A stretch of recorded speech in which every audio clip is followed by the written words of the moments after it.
One of the most one of the most powerful superpowers that you can have as a human being, and this is something that people with their shit together, which is a category that you don't fall into, do automatically. Just so you know, this is not like some Machiavellian thing or tactic. This is something that normal people who wake up before noon and make money doing something do, and it's this. I might have mentioned this before. Eject toxic people from your life. That is a superpower.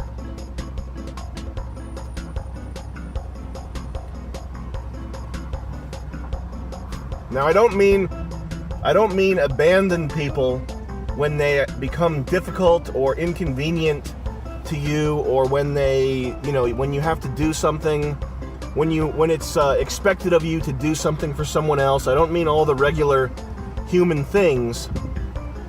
However, everybody should realize that there's the idea that all people are inherently good and just suffering some sort of psychological malady or under a lot of pressure or whatever, okay? And a lot of people believe this, and it may or may not be true that that's the case. I don't think it is, but I also don't care, because treating it like it's effectively not the case, okay, will help you out immensely. So this is people who are, for whatever reason, psychological trauma, or usually they're just bad people. They're just people who are not fully realized, people who are not, just not grown up, okay? And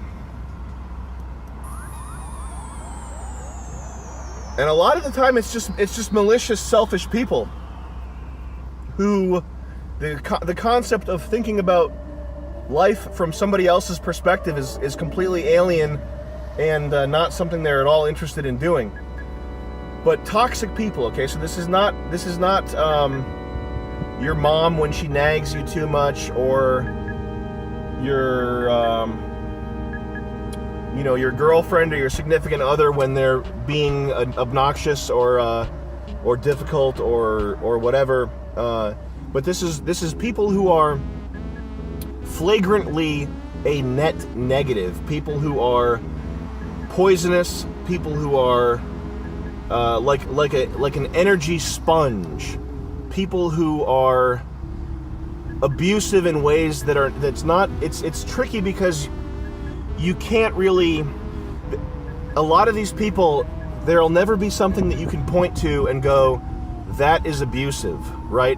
I'm not talking about like, the guy that beating your wife or your husband, or having bouts of physical violence, but I'm talking about abuse that happens like a slow trickle over years, and it comes in various forms, whether it's neglect or just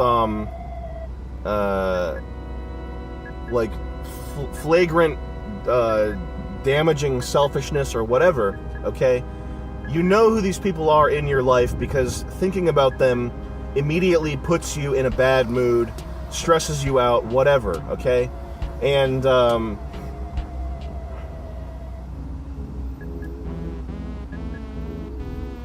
my advice is just to have a cigar, the longer the better, we call them fancy, and relax. Okay, relax it out. Take the time to talk it over with them. Just kidding, don't do that. But you know who I'm talking about, because you've encountered somebody like this, where the very mention of their name, makes you grind your teeth, or makes your shoulders tense up, or makes your back hurt, or whatever.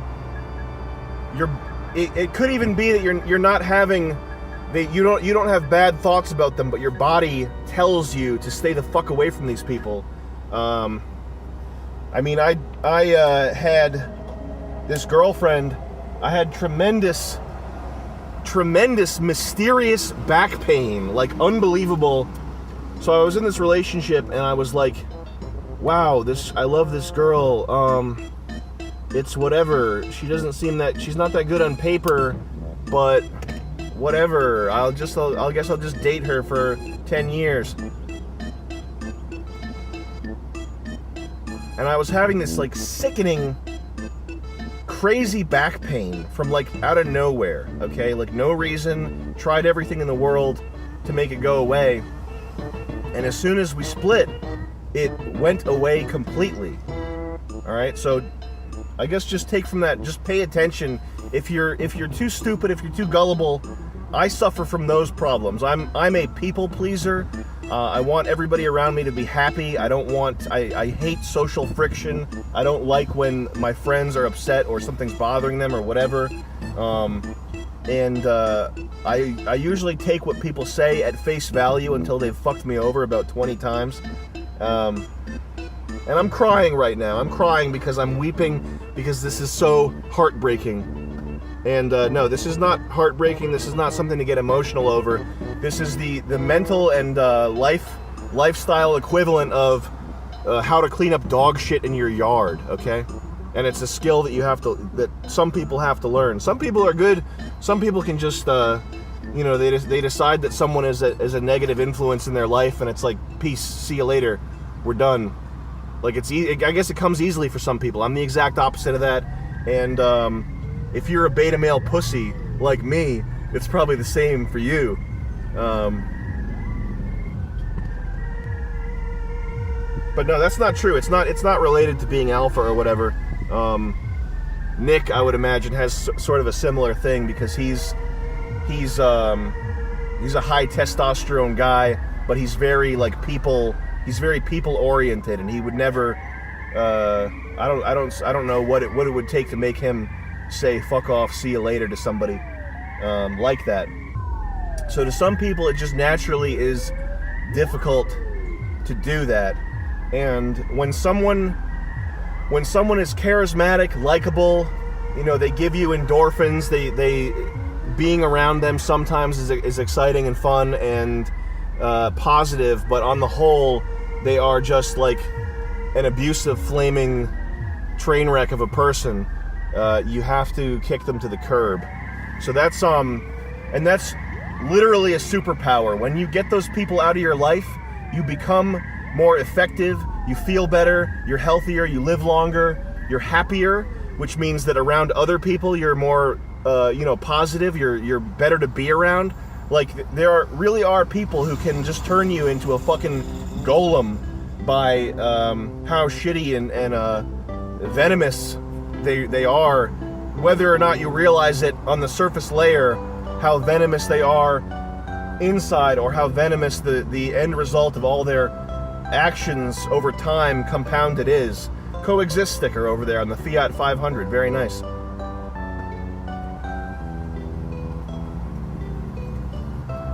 Perfect car for getting raped by an Arabin, the Fiat 500. I think that's in the advertising for that car though, so I didn't come up with that.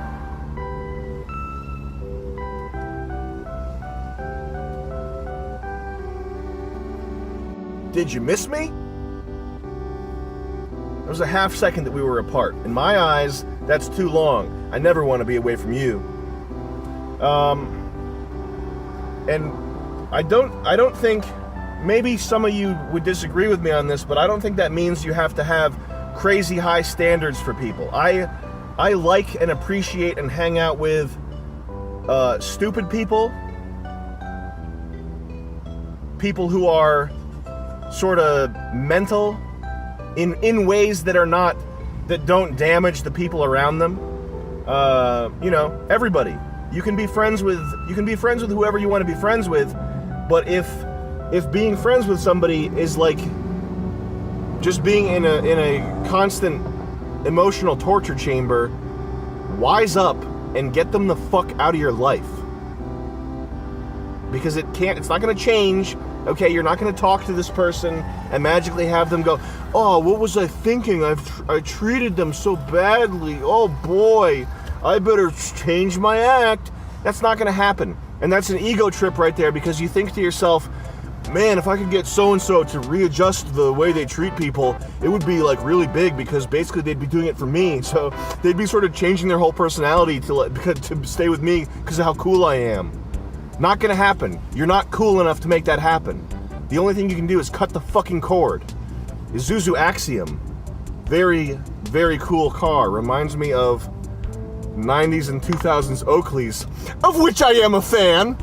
Okay. I want those over-the-top glasses, but they're too expensive. One day I will get Oakley over-the-top glasses, and they will not fit me.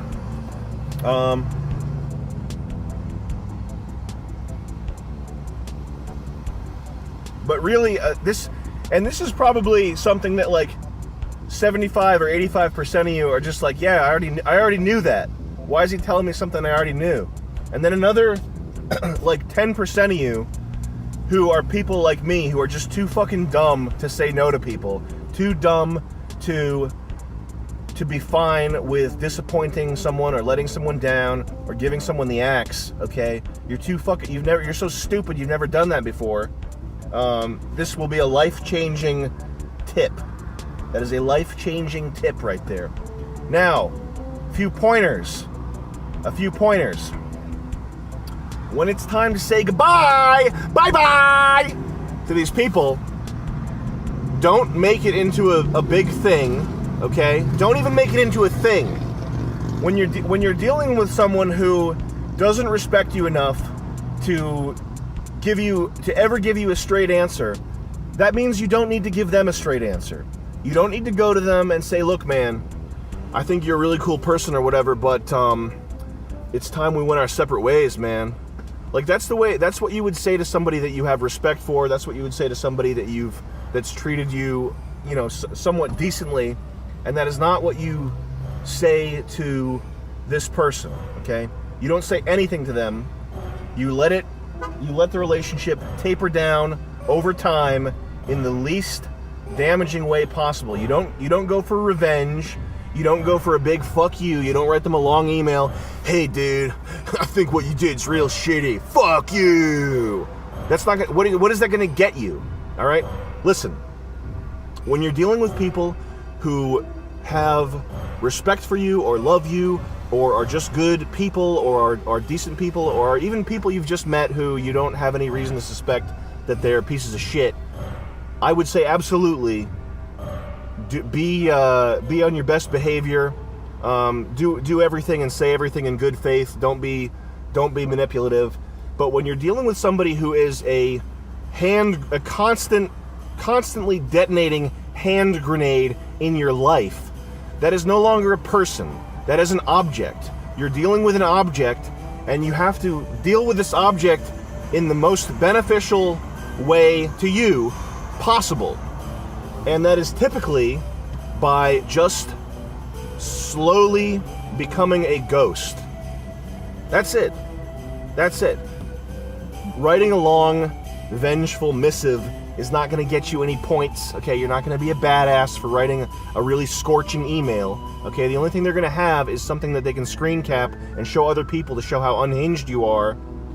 And it'll set them off, and they'll take it personally, and they'll do something to put gum in your hair. Okay, these are not the types of things you want to be getting into.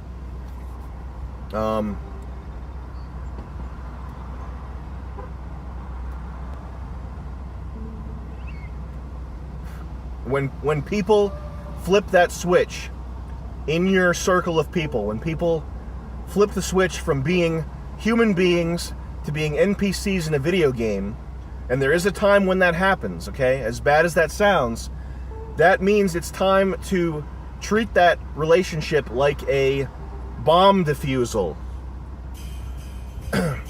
And usually that's overkill. Usually that is overkill. Usually you don't need to treat social relationships like a bomb defusal, okay? And sometimes you do.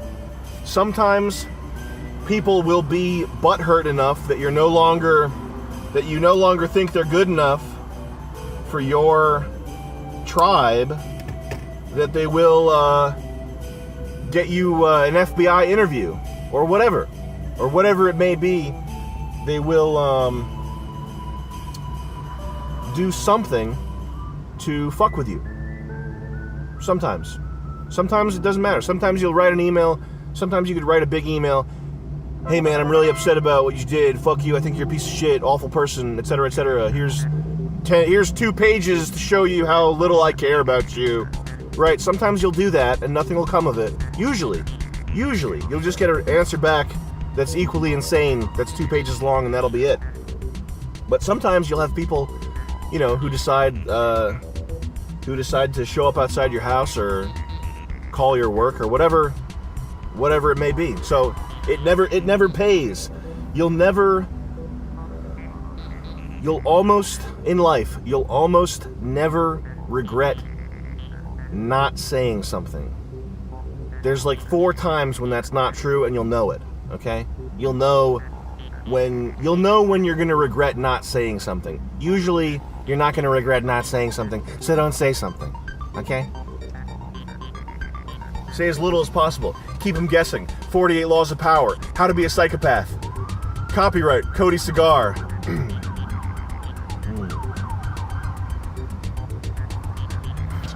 That's the cops coming to stop me from dropping these world-altering truths.